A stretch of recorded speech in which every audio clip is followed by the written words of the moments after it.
Welcome to our monthly industry event where we are going to unpack REO properties. We're going to talk about how to get REO listings, deal with REO listings with buyers, as well as what is the future of the REO market during the COVID-19 pandemic. So it's important to know about REOs, whether or not you think you're ever going to deal with an REO property, because you need to be an expert in the industry. And to be an expert in the industry, you need to know what is going on, why it's going on, and how it's going on. And the importance of knowing what is going on is right now we are in the midst of the most competitive market ever. Interest rates are super low. We are seeing constant bidding wars. But what is on the back end of this market? And during this market, are you currently educating your buyers and sellers about how we are dealing with this market, how we are dealing with multiple offers? What makes your offer look strong? Are you prepping sellers that you need to be ready to have a lot of showings? You should expect multiple offers and that you're going to guide them through the process. So let's discuss REOs a little bit. What happens typically after a good market? We see an increase in foreclosure rates. Do I personally think 2008 is right around the corner again? No. But in any market, you're gonna have some REO properties and short sale properties. So use the REO properties as an advantage to educate your client in case they come across an REO property. And how REOs affect the market. So the more you get to educate your buyer and set the right expectations if they do have interest in an REO property, the easier it makes your job. So you need to simplify how to effectively explain it to your client. And REO properties are merely bank-owned properties that are owned by a financial institution. So hi, my name is Carl Sanfilippo with RE/MAX First Realty in East Brunswick and Cranford. I'm also the founder of REO University as well. And I really grew up in this business doing REO properties. So in 2005, I got into real estate. And when I first got into real estate, it was a booming market like we're in now. And all the agents in the office were talking about this great market, this great market. I was about 25 years old when I got into the real estate. I had no sphere. I had no past clients. I had no referrals. I had no money to buy leads. So what I started to do was I started to target banks and financial institutions. I dealt with Countrywide, IndyMac. Now, people who have been in the real estate business for over 10 years, 15 years, hearing these names, I'm sure they bring back memories. I mean, Countrywide was one of the biggest lenders during the subprime market. So what I was doing while the market was good is I was really working hard building contacts and data and building my database with REO clients. And then what I was able to do is I was able to scale a large REO business. And along the way, I've learned really great things to do and how to do it. And I've learned what mistakes I made along the way. And I try to pass that on to other agents who are interested in doing REO business. REO business is an extremely difficult business when doing it with volume. It is administrative heavy, it's time heavy, but when you build systems and everything around it, it could be a very rewarding business. And you also have to enjoy the business. Because like I said, if you're not enjoying what you're doing, you're never gonna be able to scale it and you're not gonna like it. I personally enjoyed working with REOs when I was an agent. And what we're seeing now is very, very record low, almost record low REO inventories for the last 10 years, 15 years. Because of the pandemic with foreclosures and evictions being put on halt, there's no new sheriff sales going through, so there's no REO inventory. But the only constant with this business is things change. So we want to take this as an opportunity to prepare you for if and when the REO market comes back, if you have an interest in listing REO properties, or if you're working with buyers who are interested in REO properties. So what is an REO property compared to a short sale? And some of you watching this are thinking, why is he going over this? Everybody knows the difference between a short sale and an REO. But you know what? I could tell you from my experience that not every agent does. So a short sale is a listing agreement between you and the homeowner, and the bank is just a third party contingency of the contract.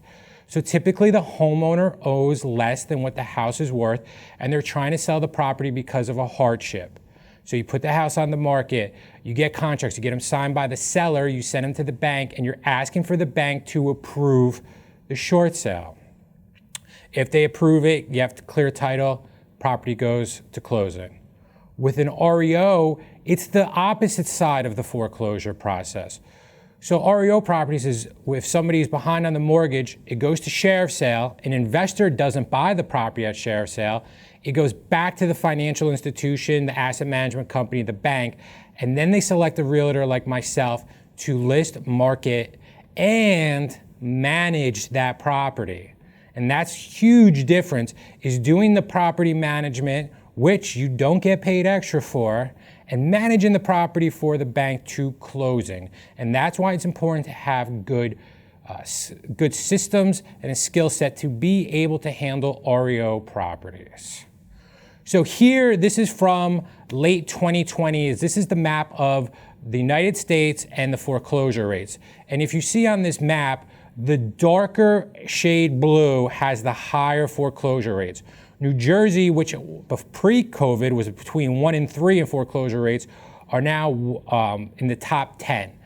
So when REOs do come back, New Jersey is going to have more inventory than other states. But if you see here Nebraska, Louisiana, Alabama, Florida, Ohio, Illinois, Wisconsin, they all have higher foreclosure rates too. So this just isn't applicable to agents in New Jersey. So any fool can make something seem complicated. It is hard to make something seem simple. And this is from Richard Branson, the founder of the Virgin Group. And I love this quote because I've heard other people talk about REO, other people do trainings, and they try to make it sound so complicated when it's really not. REO sales is just like a traditional business-to-business sales, which we're going to unpack in a little bit. To build a REO listing inventory, you need to have grit. You need to prospect, and you need to do a good job, which is no different than when you're trying to build a listing inventory that's not REO. It's the same characteristics. It's where you spend your time and energy. Are you blocking off time to prospect? Are you building systems to scale? You can handle hundreds of REOs, but if you don't have the system and you're not leveraging people to help you grow, you're building a pyramid in sand. It's going to sink.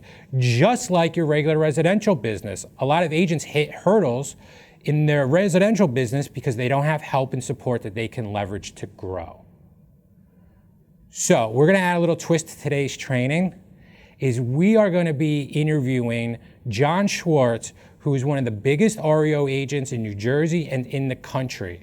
He has in the past been #1 in units for the entire RE/MAX system worldwide, and he's going to unpack and deliver valuable content regarding REO properties like never before. So John, we're excited to bring you in. Thank you everyone for joining us today. I'm excited. We're putting a little twist on our REO training. We are bringing in one of the most well-respected REO agents in New Jersey. In my mind, being in the REO field, he's actually one of the New Jersey legends of REO. He's done thousands of REO transactions in South Jersey and has a great perspective on the business. So I'm very humbled and excited to be interviewing as part of this training, John Schwartz with RE/MAX Community down in Williamstown, New Jersey. So John, thanks for joining us. Hey, thanks for having me, Carl. I appreciate it. This is looking forward to this today. It's been boring just sitting around here in this climate of snow here, so it just keeps me talking to people, especially now with COVID. Appreciate the opportunity and that nice introduction. I appreciate it. Oh man, appreciate you taking your time to do this. So, tell us a little bit about your story. When did you get into real estate? And once you got into real estate, how did that transfold into doing REOs? I was always in business for myself since I was younger. But I was about, I guess, around 24, 25 years old. I guess I went to, I started at RE/MAX on somebody else's team. And back in 2002, when it was the market was starting to get really hot, inventory was kind of low, and there was buyers everywhere. I was running buyers like crazy.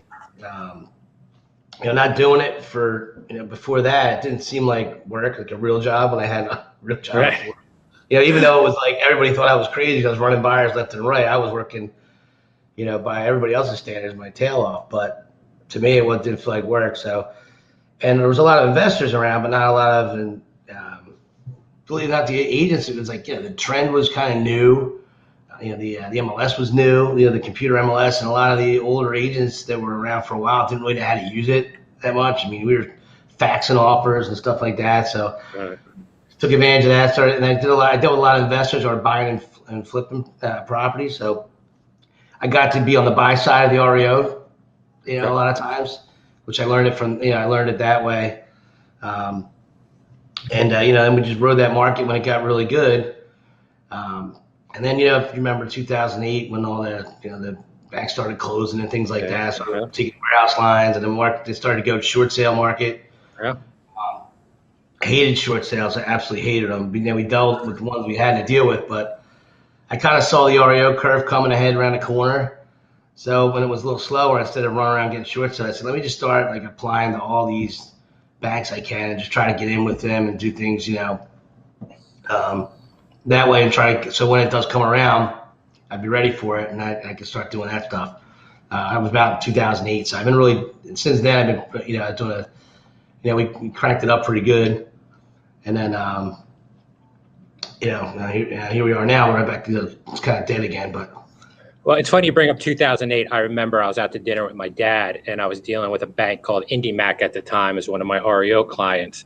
And literally, my dad and I were sitting there eating dinner, and on the TV in California, you saw people storming the IndyMac retail banks to pull the money out of the banks. And I remember just looking at my dad. I said, well, that's probably an REO account that's about to change. Because I always say in this business with REOs, the only constant is things change. You can have a client that you've done a lot of business with, and then things change, and they're here today, gone tomorrow type deal. But talking a little bit about the REO market, explain to everybody listening, like where you see the REO market now, and kind of where you see it heading in the next year or two as forbearances and the effect of COVID-19.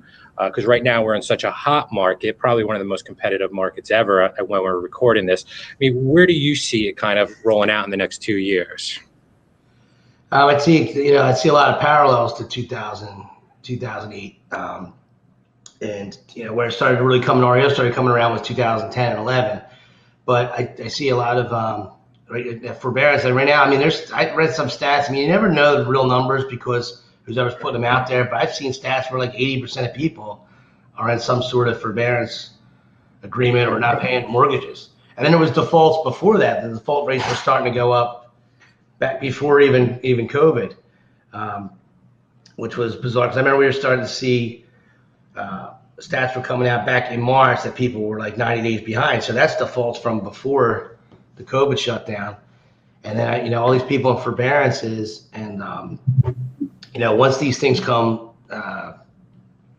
once these things are done and businesses start to go back and reopen, the government can only do so much to try to help the banks with these. And I think, probably similar to before, bailouts, things like that, temporary, then short sales at first. I think a lot, it's the same thing like you seen back then. You remember everybody was going into Capitol Grill for dinner, going out here, and I'm watching. I'm like, I can't even get reservations in a place. I'm like, it's a financial meltdown. I'm the only jackass on my street paying my mortgage when I was $100,000 underwater in my own house. And it seemed like everybody, I think it was all fake money out there. People were buying stuff. Right now, the same thing. DoorDash, I see Amazon trucks out front all day long. Right. What people are buying, I have no idea because you can't go anywhere. I mean, there's no sense in buying any new clothes, nothing. But so I see a similar thing. It's going to come back like, all right, well, gee, Mr. Smith, glad to see you're back to work. Everything's good. We're here to help you with that forbearance. By the way, you owe $19,000. Right. Monday. oh, now we'll put it on the back of the loan, refi, and things like that could happen. But still, it just turns everything, reverses the equity situation. Right. So No, and I agree with you, and that's why we are very big with agents. They're like, hey, this is a great time when things are as busy as they are, but to learn short sales, to learn REOs, you always want to put yourself ahead of the market if it shifts. We're not saying it's definitely going to shift, but some trajectory it looks like it will. Educating yourself on the short sales and REOs is only going to help your business during shifts. 1,000,000%. Right, because and a lot now, what I see too back and when I got in 2007 is we're at the height of licenses in the industry. I mean, we have more people with real estate licenses than we have transactions. Oh, yeah. So, and when a market turns and it gets tougher, we see the amount of licenses really drop. And a lot of people get out of the industry. So people who are diversified and know how to handle different markets and your committed top agents are the ones who are going to persevere no matter what the market is.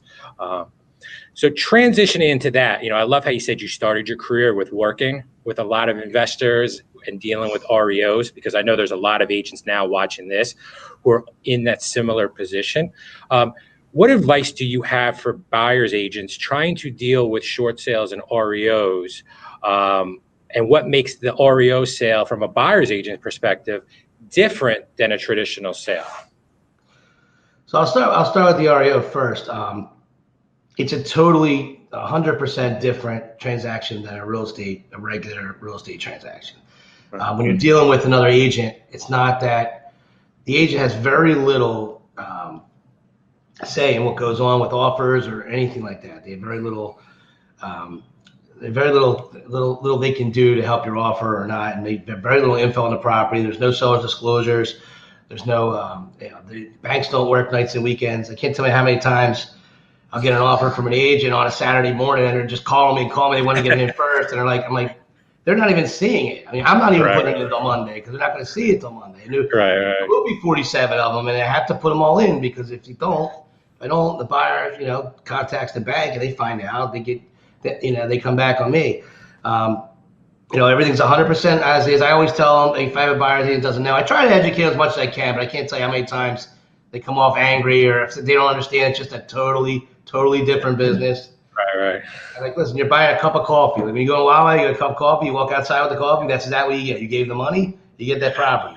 That's it. Anything you want to know up front, check it out up front. Do your homework. But it's cheap, and that's why. Like, oh, how old's the heater? I'm like, some of them don't have heaters. That's how it goes. And I always tell the buyer's agents too, get familiar with the different portals, right? Because we've seen in the last few years, which a huge shift to the buyer's agents submitting the offers themselves to the sellers with prop offers and all these different type of websites. Familiarize yourself with an agent so when you come across it, how sort of the process works. And I always trust the buyer's agents too. Is like take that extra few minutes to really read the MLS because a lot of times your questions could be answered in the MLS or the attachments and things like that, as well as setting the right expectations for your buyers. I'm sure you've been through this where you get the call from the buyer's agent.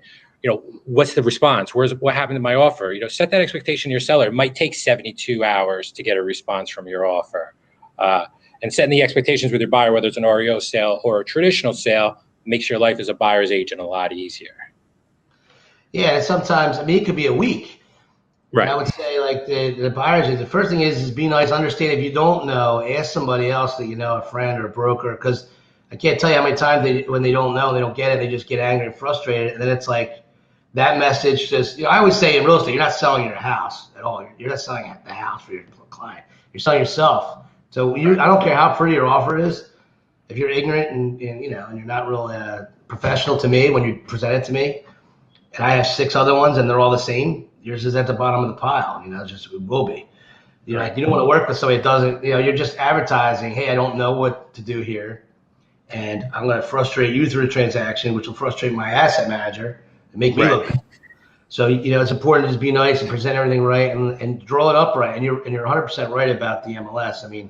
I always put everything in there because you don't want to get calls about these little things, and you want to give it to them so I don't have to go back and forth and say, hey, you didn't send me the proof of funds, or the proof of funds is over 30 days old, or It's got to be from somebody legit. It can't be, Joe's bank, and well, who's Joe? Where's his banking license? If it's private money, we got to see the paper trail, the private money. I mean, the bank just wants to see everything in order, and they, a lot of times people don't know that, the bank sets the price and the value, and they have their reasons for doing it. It's not always us. I'm say, it's overpriced. I'm like, okay, great. Yeah, or you get the phone call asking if the price is approved by the bank, and I'm like, well, with an REO, this isn't a short sale. They're the one that set the price, right? And it's good what you said too is, and I think in this market being as competitive as it is, what you're saying about having your offer together right and presented the correct way is true with traditional sales. Because if you have a listing and you're having multiple offers and one agent can't get the paperwork right and you're chasing them, it's not going to be the best for the buyer. It's probably not the best offer for the seller. So whether it's traditional or REO, I mean, I agree with you 100% about having your offer together correct. Our job as REO listing agents is to make the asset manager jobs easier. Period. That's it. The easier we make the asset manager's job easier, the more they want to work with us. So the more the buyers. And they're dealing with thousands of properties, and they're frustrated. So they get really annoyed when they have to answer an email with something that you should know already, right, or have together already. So if it's not together to us when we put it on, it just doesn't look like. I'll tell you one big thing. I mean, you guys don't, in your area, it's not really a thing, but down here they do a lot of offer sheets instead of contracts as the offers. Right. The banks think that when you say you have an offer and it's put in through the portal, they think you have a signed contract. So when they get it accepted, they're expecting it back in hours. Right. Just sign the addendum, and they're graded on that too. They're graded on how fast they get on a contract. So are we as REO agents, brokers, and I can tell you how many times I get an offer sheet. I'm like, listen, this isn't an offer. I can't really even present this way, because if they accept it, they expect this buyer signed contract, and I have to send that over and get their addendum signed and whatnot. But it's important that everything is together. And when I put one in, if I'm advice to a buyer's agent, if I'm putting an offer on REO property, I send everything together, copy the MLS, so it looks, that's what it was when I received it, in case the commission changes or whatever, because banks do that too sometimes. Yep, 100%. The MLS on the day I submitted the offer. Here's the fully signed buyer signed contract. It says as is. It's all marked up the right way. And here's the proof of funds. Dated within a couple days. The paper trail of that. I sent everything in an email, and I followed up with a voicemail to the broker or whatever that's submitting the offer. Hey, I know how the REO works. I know you're not gonna get an offer in 5 minutes. Just want to let you know I'm here. If you have anything, call me. I won't beat your phone up. I won't call you 10 times to ask you for a response. But I'm eager to get this thing. My people really want it. So if you're not hearing from me, everybody, doesn't mean I went away either. And then that's it. And then I'll send you everything through email, because that's how they like to work too, through emails more than anything.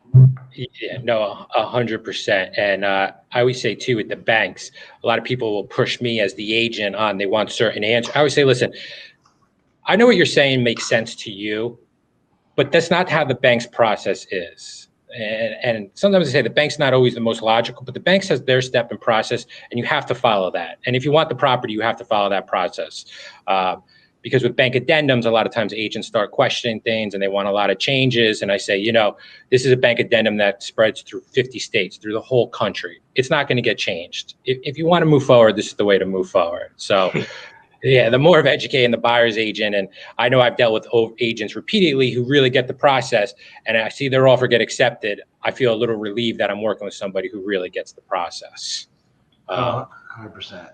Yeah, it just makes everything easier. You have when, like I said, like you said earlier, questions like, is the price approved by the bank? What are the addendum? And you're telling them, look, this is what it is. They're really not going to take your deposit because they don't really want it. But right. You should be prepared to lose it. And like I said, it's like a cup of coffee. Forget everything it says in there. It is 50 states. Right. That addendum covers them from, and really the addendum, if you really read it, it just negates everything that's in your state contracts. Yeah. And it's like, and the state contract, even though you have to have one, they want it. It really is just thrown in the trash. Can't tell you how many times it says, oh, what says the date in there? It says, the 17th. Yeah, I know, but it also in their addendum says they can extend it or they can cancel it or whatever.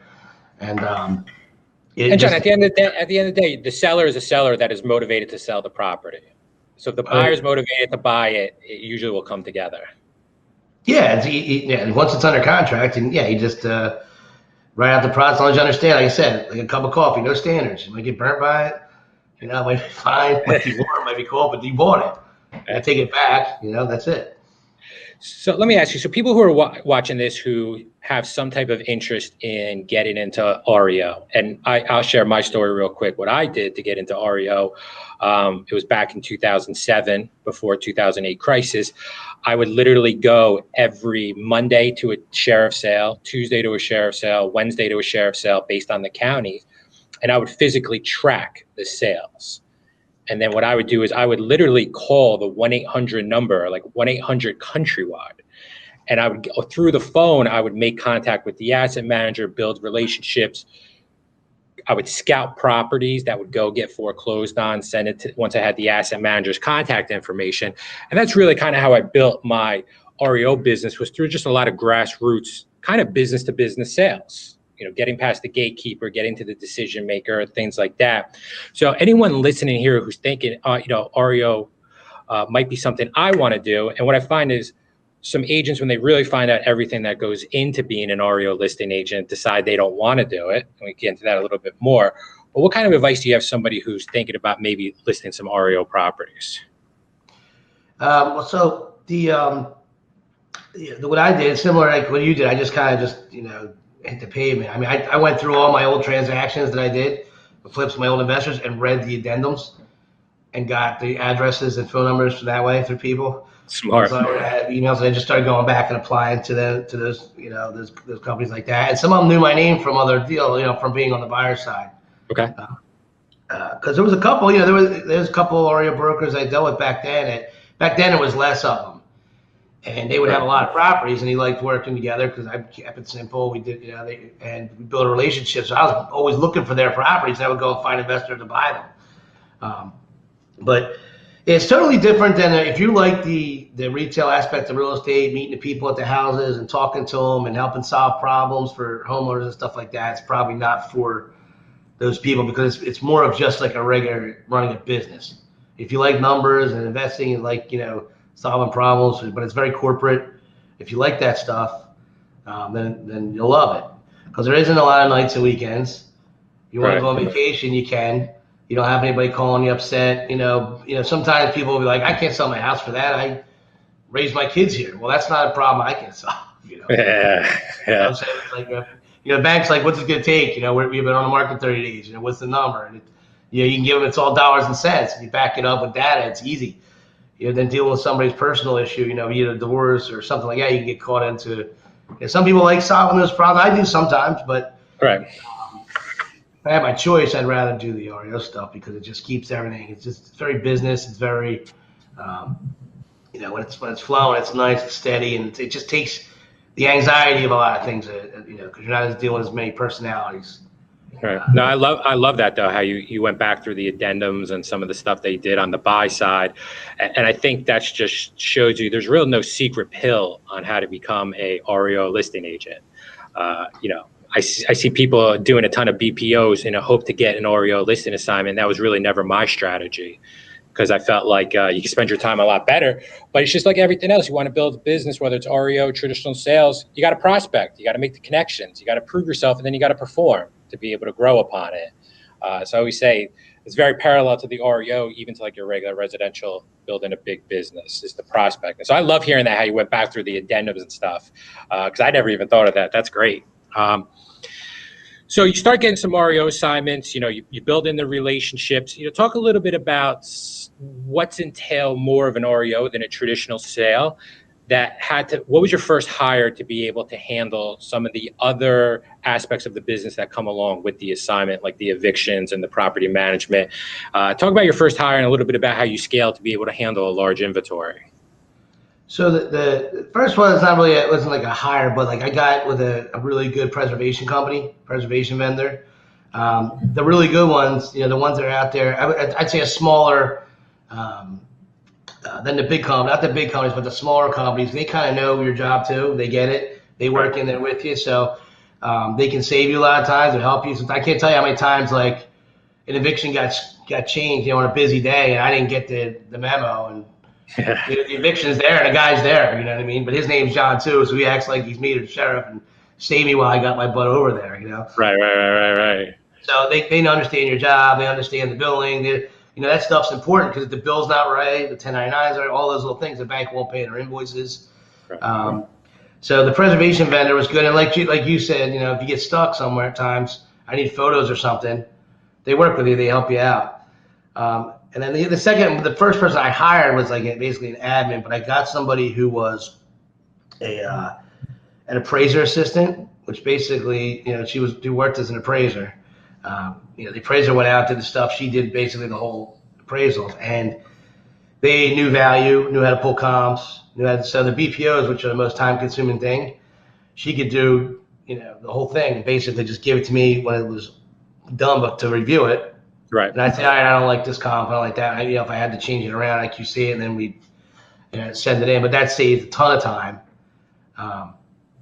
And my wife she works with me as a partner. She's does all the admin work. She'll do the billing for us and things like that for reimbursing,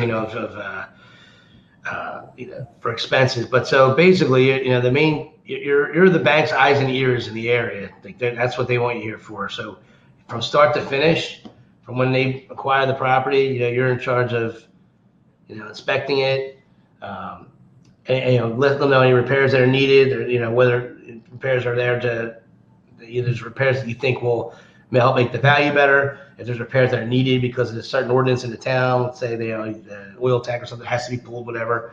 Right. They expect you to know those things, understand those things, keep them informed. And sometimes, you might have a title issue. What the bank has, they find out later. You might be managing that property for 6-8 months before it ever hits the market, and you're like, all right, well, here it's. And a lot of agents do that, and that's where you can pick up and grow your business, because a lot of agents will get frustrated and tired and just quit on it, because it's like, all right, it's a $60,000 listing. I'm going to go weekly for, a half a year. I had one for 2 years. I finally threw in the towel on one. It was going nowhere. Right. 2 years. I'm like sitting there like, all right, man, this is like crazy. By the time I get my pictures out there and stuff and all the, and then, so that's the part of the business that, you do it in volume and bulk. There's properties you lose money on. Mm-hmm. But you're doing pretty much everything for them. Start to finish. And I think it's clear to make people who are listening is you don't get paid an extra management fee. This is just part of being part of the sale. And I know, John, I've done a ton of work on a lot of properties where last minute they can't clear title and they have to do the foreclosure over again. And you put a lot of time, money, effort into a property without zero compensation, right? But it's part of sort of when you're building this, when you're doing REO and volume, that you have to learn to accept and deal with, or you got to get out of the business. 100%. You got to be able to, and you can't, one of the other things is like, you can't pick and choose the properties you want. If you deal with a bank, you got to take everything they give you. I had a $5,000 property in Trenton. Yeah. Burnout bank was pictured the second floor, man. I think boarded up in black walls from smoke damage, and I got to figure out how to get. But my preservation company, fortunately for me, that guy, they're not afraid of anything. They go right up there, and I get back all the photos there. Yeah. But some agents sometimes will be like, oh wow, I can't believe they can't make any money on it, but it's a $3,000 flat fee. If I sell for I literally make one call. I sell it to somebody and I get $3,000, and I don't know inspections, no town shit or nothing. And if I sell $100,000 to a buyer who's miserable and cranky and upset, and the seller's mad, and they get an inspection, you're negotiating. What would you rather have? Right, and I always say too is because I've done that too. I mean, I had a bank I did a lot of business with where I did houses close to $1 million. But you know what? I also sold their $10,000 property on one of the worst streets in Trenton, like you're saying, because my mentality was I never wanted to try to cherry pick, because if I say no to the low end property, what am I missing out on the next property? Yeah, they won't. If you talk to them, if you go to any conferences and meet the asset managers, they'll tell you that like you got to take everything they give you. They don't want to, and they don't want you to do anything that causes them more work. Correct. anything, if they came and they want to give you the property, you take it, right away. And then you let them know you're also there to help them out. You're not, well, like anything else, it's common sense. You only want the good stuff and not the bad. It's like, Right. that guy. And some ways when I would call asset managers and I was prospecting, I would say, hey, listen, do you have a problem property? Do you have a property that's a low end property that your broker's not performing? Whatever the issue is, if you have something, give me a shot on a tough property. And I used to say that to asset managers when I would get in front of them, just to be like, hey, listen, just give me one. Just give me something that's an issue. I'll work with it. I'll show you what our service is like, and then we could take it from there. And we had some luck doing that over the years. But you're 100% right. You can't just be looking at the asset managers are smart. They've been around. They know when you're cherry picking properties and stuff. And it's, you got to take the good with the bad. Yeah, 100%. Yeah. And I think another thing you touched on too is you're going to be doing a lot of property preservation. You got to have a good team of contractors who know the REO business with you, and they got to be part of your team. Because they are vital in your success as you scale an REO business. So that was a great point. Well, let me ask you, did you have any like mentors or coaches or anything along the way to help you with the REO, or were you all trial by fire? I joined a couple, networking organizations. There's like NRBA, there's REO Mac, and there's REO Network online. It is good to call other in the age the brokers do work together. Just like before this call, I just talked to you. So if you get anything up here, I'll help you out. Like you help each other out. So sometimes I have an asset manager. The guy's just really mad about something. I call my friend. It's like, dude, you ever deal with this guy? Like, why is he so angry? Like, yeah, he's just angry all the time. He's actually a really good guy. He's all right. All right, because like, should I take this piece of crap because this guy gonna fire me anyway? So sometimes you have to, we do help each other out because it's a different business. And, I think it's good that way. If you have a good network, you can reach, and it's, if you just read and go, you go on LinkedIn or something, a lot of the bank asset managers are up there. All of the networks are out there that you can join. And, but yeah, I'd say Michael Crime from NRBA was probably the biggest guy I listened to. Like he's just been doing it for, forever, 30, 40 years. And just, and like you said, it's changed so much. And the thing is to get in good with, and sometimes a good asset manager will help you too. 100%. And they move companies too. So you might have, it's a good way to your business can grow itself because guy likes you and leaves one bag and goes to another one. And then you take over his stuff. Somebody takes over his account where you're at, but he likes you. He tells them when he leaves, keep dealing with John. Then he goes to a new place. He brings you there. It's 110%. I've had that where, I dealt with this bank, Fremont Investment in California, no longer around. The asset manager left, went to it's a small world. That's why you have to have a good reputation in this business, because that happened to me where I got an email from an asset manager saying, hey, this is the last day. We're accepting new brokers and we have a lot of inventory. Sign up by 5 o'clock because I want to continue to work with you. And it ended up being a great account for years, just basically like a referral. And the asset managers move. And conferences are a great way. I used to try to get in front face to face and meet a lot of the asset managers and vendor managers at conferences, or if I was travel to their city, because you put, like anything else, you put the face to the name, you build a relationship. When you're working with someone long term, I think it really helps. Yeah, definitely. We would do that. We had our conferences. They'd have round tables where the asset manager would be each table, and then they would get up and we would change and move tables, and everybody got a chance to meet them, hand them the car. Just make a connection. And if somebody knows you, especially if you've been dealing with them for, those conferences, they cost money, but I've gotten a ton of business out of those things, just going and meeting somebody out there and going to dinner or something with a couple of asset managers and stuff. They're a good time, especially if you've been dealing with somebody a while through email and you finally meet them face to face. Yeah, it's a game changer. It's different. It's different. It's easier to be, frustrated with somebody you haven't met face to face before. So if you have a bad day and they know you, if you miss something or whatever, because everybody makes mistakes. 100%. One thing I would say too is that when you go for REO accounts, everybody wants the big ones like the Fannie Mae and that account. Fannie Mae, I had it. I know a couple other people that had it and just got out of it because it's hard to have. I always say, like anything else, you want to be diversified. I'd rather have 30 small banks I deal with than one big one, because and when you're doing both, and Fannie Mae wants to be the total 100% of your focus, and they'll make you be, because they just task the crap out of you, and this and they're the hardest people to get paid from. All the bigger ones are harder to get paid from. A lot more work. They expect a lot more out of you. Their workers are way overworked and frustrated.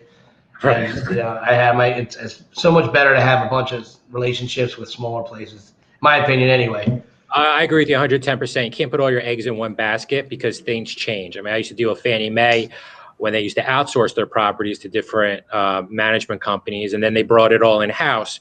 And if that was my only account where I was getting a lot of business from, you know, I wouldn't have a business when things change. You know, the people in the positions change, bank strategies change. They'll go from selling REOs through agents to we're going to move everything to auction. You know, things could change overnight, and an account you have could be gone with nothing you did wrong. It was all just administrative and changes on the bank's end.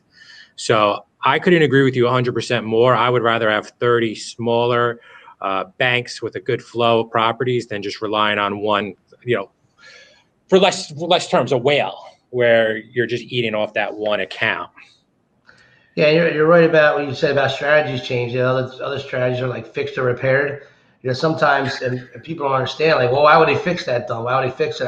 My guy will buy it for this, and like the agents beat your door down. It's like, listen, they want to fix it. It's like, not only do they want to fix it, sometimes they have to. Right. Sometimes they buy a pool from HUD or something like that, where part of the deal is they agree to fix these properties and not just because they don't want to hurt the value of the neighboring properties around it by selling them as is and cheap in some cases.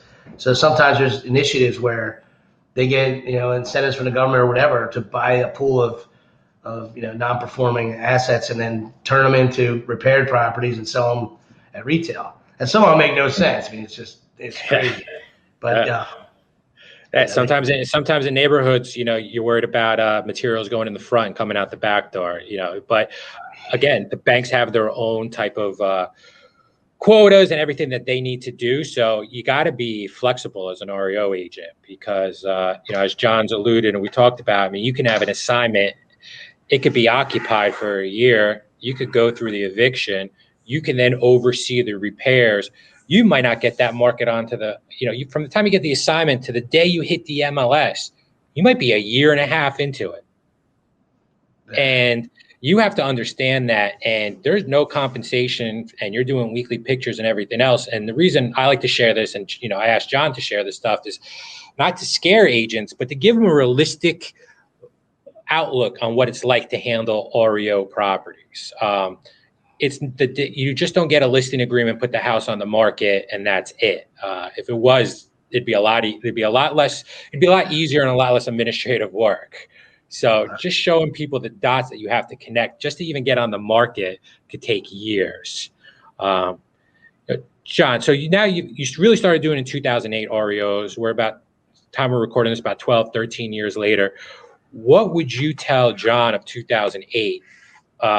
What advice would you give him just getting started in this business from all your experience and your thousands of REO transactions? I would say the biggest thing is just listening to the client, listen to the bank, doing things their way, and I would do more of this kind of stuff. I would educate the buyer agents in my areas more. I would take more time to do that stuff because they just, like you said, that does take a lot of time out of it, and it can actually, I tend to take things personal. I want to keep my relationships good, but I can't tell you how many times I've had relationships with other realtors that just went bad from the beginning, and they stay there. They don't get it because they don't understand the business. They don't talk about it. And I tried a couple times, but I got frustrated. I did like a HUD seminar once to try to explain buyer's agent. All they did was kept asking me how to get the listings. I'm like, well, that's not what we're here for, bro. Right? I can tell you that, but and now I would tell you that. It doesn't matter. But back then, I'm like, well, I'm trying to educate you guys and trying to tell you. So, and and like anything else, when I was doing it back then as a buyer's agent, I did make sure I learned that stuff before. Like when I said, that's my sales, selling that offer to that listing agent, and learning that and knowing that and understanding that Because it doesn't matter if your buyer wants us to pay money for it, but you ruin it because you ruin the relationship. It's not good. Right. And I always say to buyer's agent too is, I mean, the more educated you're on the process and how things work. I mean, I can't tell you how many times I've gotten a regular FHA offer on a house that needs major repairs. And when I start speaking with the buyer's agent, I realize they're just not educated on the process and what happens during an FHA appraisal. And, you know, it doesn't matter what their FICO score is and what they're putting down. If the house isn't in financeable condition, it's not in financeable condition. And they know that. The banks know that too. So if you Right. present it to the bank, you know, then they're going to sit there and say, like, what are you doing? Like, you know, it's not FHA. You have it on your file. You checked on your report. It won't go FHA. Why are you giving me an FHA offer? Right. And then what happens with the buyer's agent is you not knowing that and setting the right expectation with your buyer can put a strain on your relationship with your client. So the more you know this up front, the more it's easier going to be for everybody during the deal. So, John, first and foremost, again, thank you so much for doing this. You know, I know you're a wealth of knowledge with REOs. What last advice would you give to anybody listening now? And we could kind of end it with that. I would say if you're going to get started with it, one of the things you need to do is get a credit line, some sort of credit line, or even if you fund it yourself, just put money aside to be able to handle small invoices and stuff and reimbursements. Get a good staff. Get into doing the BPOs first and use the reports. A lot of times the banks too, and their sites they'll give you what they expect to see at a BPO. They'll have a sample in there. Things like that. Just get educated because that's the biggest thing is the values. That's the biggest thing that they grade you on is the values. And I would say, you know, like to just, you know your values, know your market, so that if they call you and ask you questions, you can answer them. Again, knowing the loan programs, things like that, understanding the FHA programs, the 203K programs, and that the banks typically want to sell to an end user, not an investor a lot of times. And like you said, that's part of the reason why they're making those offers direct to them. Because a lot of times the agents, you know, we have a list of people that want the place before it ever hits the market because people in the neighborhood rode by, seen it, called the number on the door, emailed you, called you, whatever. So before it comes, we probably have 10 buyers ready to go. They don't want that. They want an owner-occupant buyer in there, really. Right. And a lot of other agents, some buyer agents sometimes don't understand that. Like, well, nobody will buy it, but some people will and some won't. But that's going to be their highest and best value. So understand that, knowing that up front is important. I would say just in all the education you can get, join some networking groups, talk to people.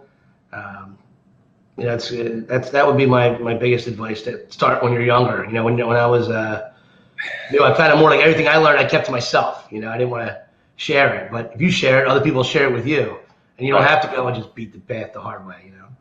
Right. There's plenty of business out there for everybody, and some great advice. I think what I didn't realize when I first got into it was the financial investment that it is, and you got to be prepared for that because I've seen REO agents get in and get out real quick because they can't handle the reimbursement and the expenses and the contractors, and it's caused some real serious issues. So you have to take that very serious with your utilities and reimbursing contractors because that's something that could get you a quick exit out of this business very fast and get a bad reputation while doing so. Oh, yeah. 100%. So, John, thanks again for joining us. I mean, this is about 40 minutes. I know I learned some stuff from it, so I really appreciate it. And thanks again. You got it, man. Take care. Stay in touch. Wow, thanks again to John Schwartz for popping in and taking time out of his busy schedule to unpack how he built one of the biggest REO businesses out there. Hope you guys found that incredibly valuable. I see down below my handle on Instagram. I would love to connect with you on social media. Any questions, concerns, feel free to reach out. If you want to learn more about some upcoming REO stuff that I'm going to be doing personally, please visit reouniversity.com. And keep an eye out for our training next month. And thanks again for tuning in.